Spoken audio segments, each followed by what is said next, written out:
हाँ। मैं शहीदा बीबी पत्नी कादिर अमीन निवासिनी J11/82 नाटी इमली बुनकर कॉलोनी की रहने वाली हूँ। मैं मदरसा दारतुल इस्लाह चिरागे उलूम में 2009 से आधुनिक शिक्षिका के रूप में पढ़ाती चली आ रही हूँ।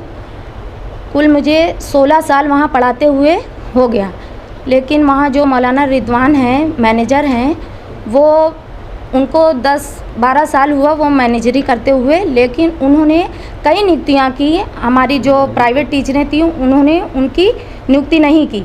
और फिर उसके बाद इस तरह से उन्होंने सन 18 में उन्होंने 5 भर्ती की, सन 22 में उन्होंने 8 फाइल आगे बढ़ाई। फिर उसके बाद ये सन 23 में वो 5 भर्ती फिर करने वाले थे, जिनका आवेदन मैंने उनको दिया था, आवेदन दी थी। लेकिन जब मैं उसमें इंटरव्यू के लिए उन्होंने मुझे बुलाया, आवेदन जब मुझे मालूम हुआ कि सारे लोगों को वो कॉल लेटर भेज चुके हैं और मुझे नहीं मिला कॉल लेटर इंटरव्यू के लिए। और उससे पहले मेरे घर पे जो बिलाल नाम का मास्टर है, वो बाबू का काम करता है, वो मेरे घर आके 14 जून को 2 लाख रुपया फाइल बनाने के नाम पर मेरे घर से लेकर गया।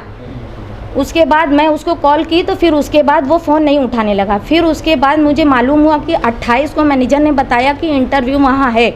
तो मेरे गद्दी पर काम करने वाले एक बिलाल नाम के लड़के को उसने बुलाया और मैं वहाँ पे गई। जब मैं वहाँ पे गई तो पहले तो मैं मतलब वहाँ मेरा 2 ब्रांचें हैं मदरसे का। मैं मदरसा वो बॉयज़ वाले में गई तो वहाँ पे कैमरा होता है, हमने सोचा कि वहाँ पे ही इंटरव्यू होगा। जब मैं वहाँ पे गई तो देखा कि वहाँ तो एकदम सन्नाटा मचा हुआ है, ताला लगा हुआ है। फिर जब मैं वहाँ से मैं निस्वा की तरफ आई तो निस्वा में आई तो वहाँ पे मैनेजर थे और मुझे एक रूम में लेकर गए। और फिर जब मैं उनको कहीं कि मैंने आपको 2 लाख रुपया दिए हैं, तो वो कहें कि 2 लाख में कहाँ नियुक्ति होगी, 13 लाख और दोगी तो करेंगे, वरना अगर नहीं दे सकती हो तो मेरे साथ शारीरिक संबंध बनाने के लिए उन्होंने कहा। जब मैंने कहा सर मैं प्रेग्नेंट हूँ, जबकि वो मेरे बाप की उम्र का है और वो हम उनको रिजवान चा भी कहते हैं। फिर हमने कहा सर आप कैसी बात कर रहे हैं, तो उन्होंने कहा कि नहीं, तो नियुक्ति जो है कराना है तो एक बार संबंध बनाना होगा। फिर हम जुलाकर फिर खड़े हुए, वो मेरा नकाब खींच लिया और मेरे साथ ज़ोर ज़बरदस्ती करने लगे। फिर उसके बाद मेरे पेट में बच्चा था, लेकिन फिर भी उसको ये मालूम था, लेकिन वो जबरन मेरे साथ करने लगा और गिरा दिया मेरे बैग पर मार करके मुझे पीठ के बल ज़मीन में गिरा दिया और मेरा बच्चा मेरे पेट में दर्द होने लगा। फिर उसके बाद हम चिल्लाने लगे। ये वाक़या कब का है? ये वाक़या 28 जून का है। जो मेरा मदरसा उस दिन बंद हो चुका था, बकरा ईद की छुट्टी हो चुकी थी। 27 को हम मदरसे गए थे। फिर उसके बाद 28 को उसने मेरे साथ ये सब किया। फिर उसके बाद मेरी चिल्लाहट सुन के वहाँ पे शगुफ्ता अफरोज आई, फिर मुझे उठाई। फिर हम लोग बाहर निकले, 112 नंबर पे हमने कॉल किया, अपने भाइयों को कॉल किया, सबको बुलाया। फिर मैं अंदर गई। फिर उसके बाद हम लोगों ने उनसे चिल्ला की बात की और मेरा बच्चा एकदम पूरी तरह ख़त्म हो गया। मेरे पेट में बहुत दर्द थी। फिर पुलिस आई तो हम लोग को जयपुरा थाना लेकर गई।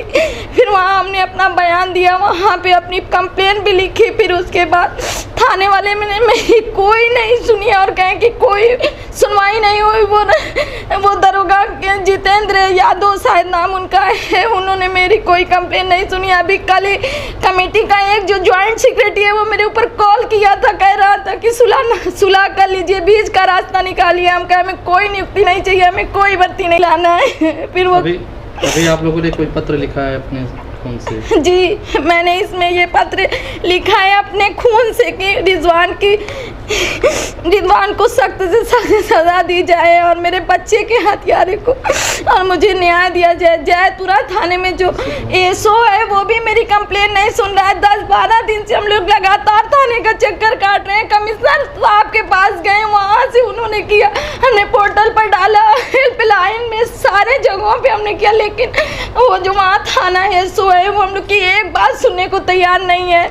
और वो अभी कल भी हम लोग उनसे फ़ोन किए, फ़ोन पे हमने दरोगा जी से बात किया, लेकिन उन्होंने मेरा फ़ोन स्विच ऑफ कर दिया। और फिर हमने वॉइस उनको आवाज़ में उनको अपना बयान दिया और बताया कि आप लोग मेरे ऊपर दबाव बना रहे हैं, रिजवान को आप बचा रहे हैं, जबकि उनके खिलाफ जयपुरा थाने में कई मुकदमा वहाँ पे दर्ज है। और फिर उसके बाद मेरे यहाँ जो यास्मीन नाम की एक टीचर है, वो भी उनको 6.5 लाख रुपया दिए हैं। और मेरे यहाँ मदरसे में 9 महीना वो मदरसे में रेगुलर आई पढ़ाई, लेकिन उन्होंने उनकी भी नियुक्ति नहीं की। फिर एक शगुफ्ता अफरोज नाम की वो भी है, उनके साथ भी उन्होंने बहुत ज़्यादा बदतमीजी की। इस तरह से हम उनसे एकदम थक गए हैं। पहले भी हम लोग के साथ करते थे, लेकिन हम लोग सब्र से काम लेते, शायद कि अपने उज्जवल भविष्य के लिए उनको सह रहे थे कि आज नहीं कल वो हम लोग को समझेंगे। लेकिन इस बार उन्होंने 28 जून को उन्होंने जिस तरह से मेरे साथ हरकत की है, मैं वहाँ कबीर चौरा में अपनी सारी रिपोर्ट लेकर गई, वहाँ एडमिट हुई सारी। पहले तो डॉक्टर ने मुझे ब्लीडिंग देखा, बेड रेस्ट करने के लिए कहा, वहाँ दवा दी, फिर मैं 3 दिन बेड रेस्ट रही। फिर उसके बाद अल्ट्रासाउंड में मेरा बच्चा पूरी तरह खराब हो गया। फिर मैंने अबॉर्शन कराया, अबॉर्शन के बाद फिर मैं सब रिपोर्ट लेकर जब थाने गई, फिर भी मेरे एसओ ने कोई कंप्लेंट नहीं सुनी।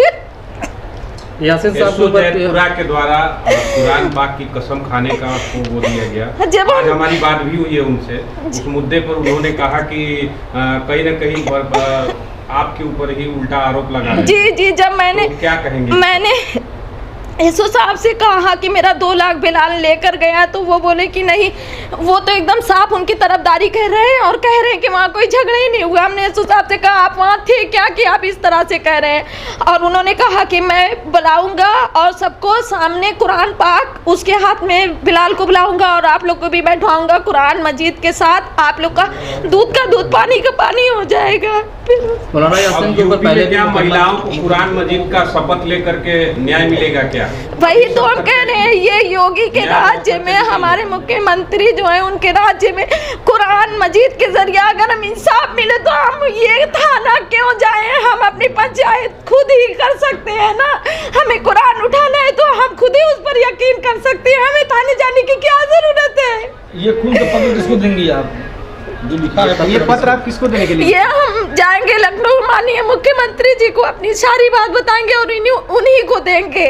और मेरी अगर यहाँ कोई सुनाई नहीं, मैं उनके पास जाऊंगी और मैं वहाँ जा करके अगर मेरी कोई वो नहीं, मैं वहीं जाके मैं अपनी आत्महत्या करने का विचार। कि यासिन मौलाना जो है वो किसी और के साथ भी ऐसा किए हैं या फिर कितने लोगों के साथ उन्होंने पैसा लिया है? और पूर्व में